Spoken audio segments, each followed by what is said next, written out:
आज इस वीडियो में हम लोग डाइवर्सिटी इन लिविंग ऑर्गेनिज्म के बारे में पढ़ेंगे। तो जो लिविंग ऑर्गेनिज्म होते हैं इस दुनिया में, इसमें बहुत ज़्यादा वैरायटी पाई जाती है, क्योंकि इनका जो शेप होता है, साइज होता है, स्ट्रक्चर होता है, उनके रहने का स्थान या फिर उनकी जो हैबिट होती है, ये सब अलग अलग होते हैं।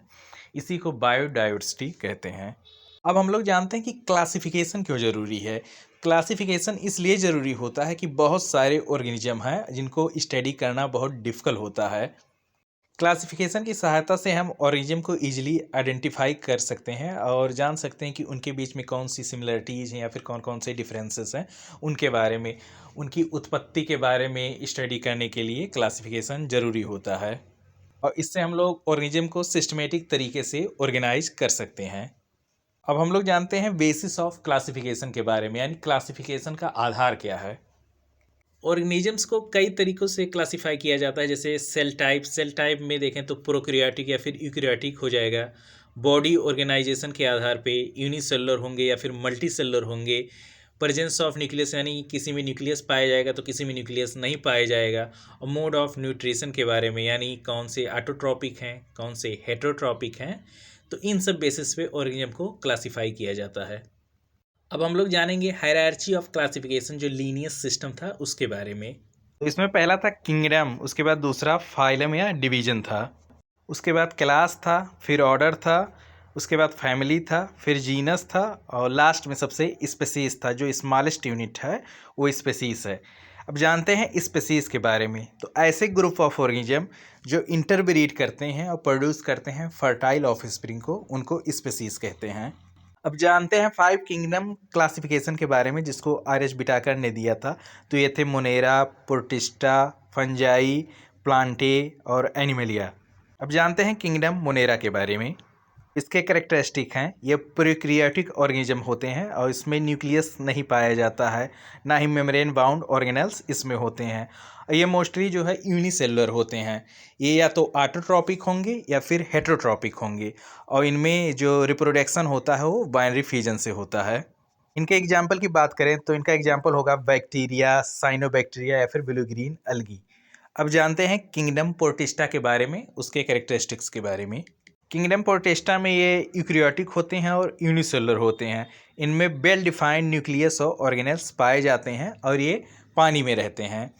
ये मूव्स करने के लिए सीलिया या फिर फ्लाजेल्ला का यूज करते हैं और इनका जो न्यूट्रिशन होता है ये या तो ऑटोट्रॉपिक होगा या फिर हेटेरोट्रॉपिक होगा।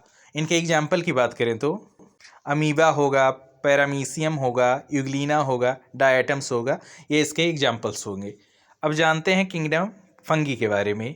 तो इनका कैरेक्टरिस्टिक्स है, ये यूकैरियोटिक होते हैं और ज़्यादातर ये मल्टीसेलुलर होते हैं। ये हेटेरोट्रॉपिक होते हैं और इनका जो सेल वॉल होता है वो काइटिन का बना होता है और ये रिप्रोड्यूस करते हैं स्पोर्स के द्वारा। इसका एग्जाम्पल होगा ईस्ट जो है वो यूनिसेलुलर है, उसके बाद मशरूम हो जाएगा, मोल्ड्स हो जाएगा, ये सब इसके एग्जाम्पल हैं।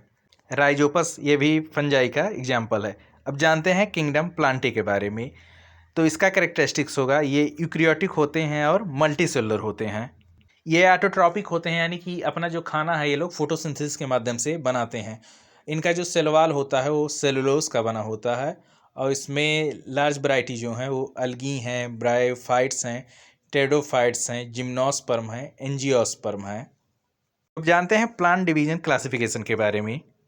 इसमें पहला है थालोफाइटा या फिर इसको अलगी भी कहते हैं। तो ये सिंपल होते हैं और ये थालस लाइक इनकी बॉडी होती है। इनमें ट्रू रूट्स, स्टेम और लीव्स नहीं पाए जाते हैं और ये ज़्यादातर एक्वाटिक होते हैं, यानी कि ये मोस्टली पानी में ही रहते हैं। इनके एग्जाम्पल की बात करें तो अलगी हो जाएगा, स्प्रोगायरा हो जाएगा, उल्वा हो जाएगा, चारा हो जाएगा, ये सब थालोफाइटा या फिर अलगी के एग्जाम्पल होते हैं। अब जानते हैं ब्रायोफाइटा के बारे में। तो इसको एम्फीबियंस ऑफ प्लांट किंगडम कहा जाता है और इनके रिप्रोडक्शन के लिए वाटर की ज़रूरत होती है। इनमें रूट लाइक रिजॉर्ट्स होते हैं। इनका एग्जाम्पल हो जाएगा मॉसेस, जिसको फनेरिया कहते हैं, या फिर लिवरॉट्स, जिसको मर्चेंटिया कहते हैं। अब जानते हैं टेडोफाइटा के बारे में। तो ये पहले प्लांट हैं जिसमें वास्कुलर टिश्यू पाया जाता है, जाइलम फ्लोएम, और इसमें रूट्स, स्टेम और लीव्स होते हैं। इनके एग्जाम्पल की बात करें तो फर्न हो जाएगा, मर्सीलिया हो जाएगा, इक्विसेटम हो जाएगा, ये सब इसके एग्जाम्पल हैं। अब हम लोग पढ़ेंगे जिम्नोस्पर्म के बारे में। तो ये नॉन फ्लावरिंग प्लांट होते हैं, यानी कि इसमें फ्लावर नहीं आते हैं।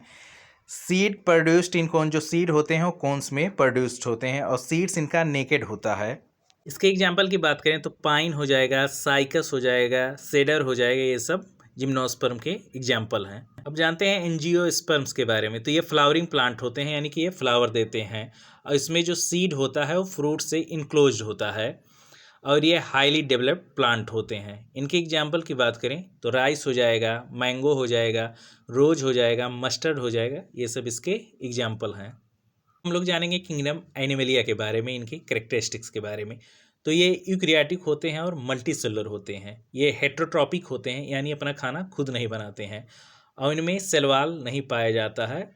इनमें हाईली डेवलप्ड टिश्यू और ऑर्गन्स होते हैं, यानी कि टिश्यू और ऑर्गन इनके अच्छे तरीके से डेवलप होते हैं।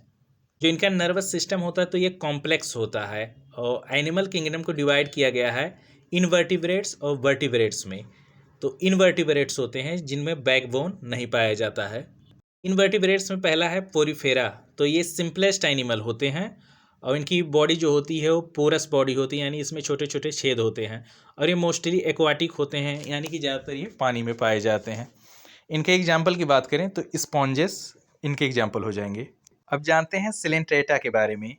तो इनकी बॉडी जो है टेंटाकल्स के साथ होती है और इनमें रेडियल सिमेट्री पाया जाता है और ये एक्वाटिक होते हैं। इनके एग्जाम्पल की बात करें तो हाइड्रा हो जाएगा, जेलीफिश हो जाएगा, ये सब इनके एग्जाम्पल हैं। अब हम लोग जानेंगे प्लेटी हेलमिंथस के बारे में। तो इनकी जो बॉडी होती है वो फ्लैट होती है और सॉफ्ट बॉडी होती है और इनमें बाइलेटरल सिमेट्री पाई जाती है। इनका एग्जाम्पल हो जाएगा प्लानेरिया और टेपवार्म, ये इनके एग्जाम्पल हैं। अब जानते हैं नेमाटोड के बारे में। तो ये राउंड वर्म्स होते हैं और ये पैरासाइटिक या फिर फ्री लिविंग होते हैं। इनके एग्जाम्पल की बात है तो इनका एग्जाम्पल हो जाएगा एस्कैरिस या फिर राउंड वर्म। अब जानेंगे एनेलिडा के बारे में। तो ये सेगमेंटेड वर्म्स होते हैं। इनका एग्जाम्पल हो जाएगा अर्थवर्म, लीच, ये सब इनके एग्जाम्पल होंगे।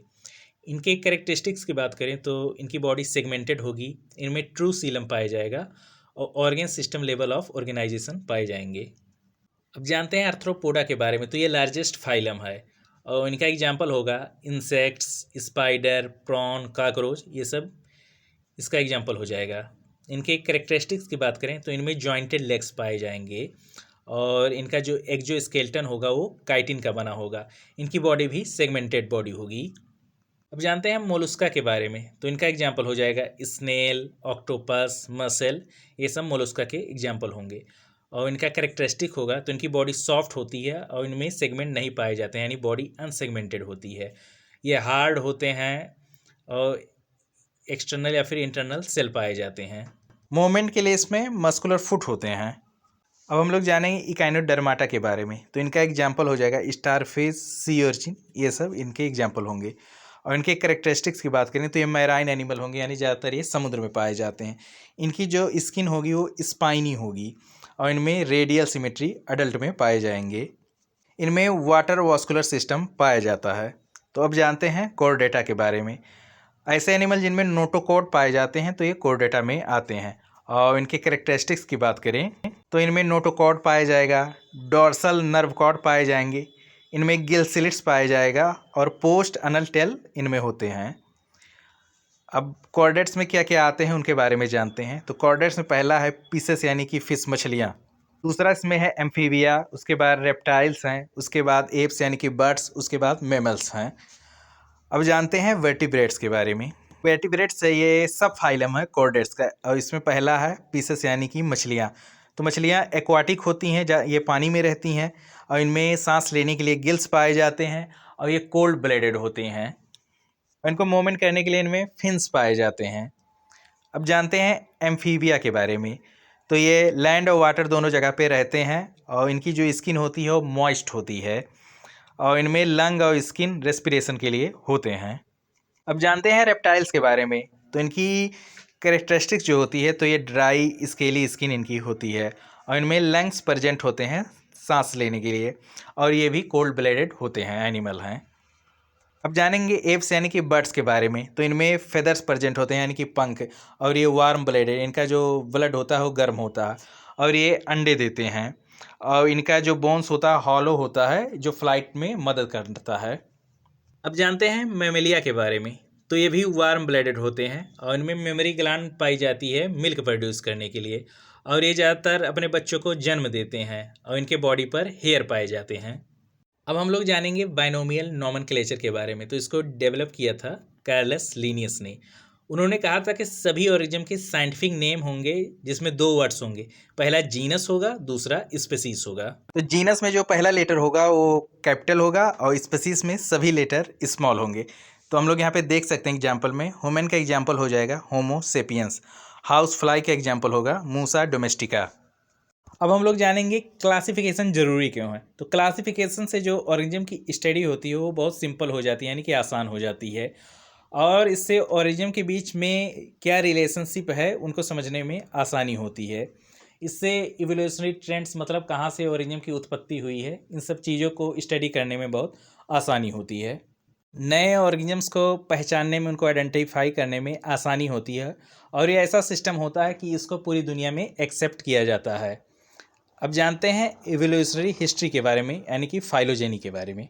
जो सिंपल ऑर्गेनिजम्स थे वो पहले अपीयर्ड हुए और जो कॉम्प्लेक्स ऑर्गेनिज्म थे वो बाद में इनकी उत्पत्ति हुई। क्लासिफिकेशन रिफ्लेक्ट्स इवोल्यूशनरी रिलेशनशिप, यानी कि क्लासिफिकेशन से जो इवोल्यूशनरी रिलेशनशिप होती है वो रिफ्लेक्ट होती है। ये वीडियो आप लोग को अच्छा लगा है तो ज़्यादा से ज़्यादा चैनल को सब्सक्राइब करिए, वीडियो को लाइक करिए। धन्यवाद।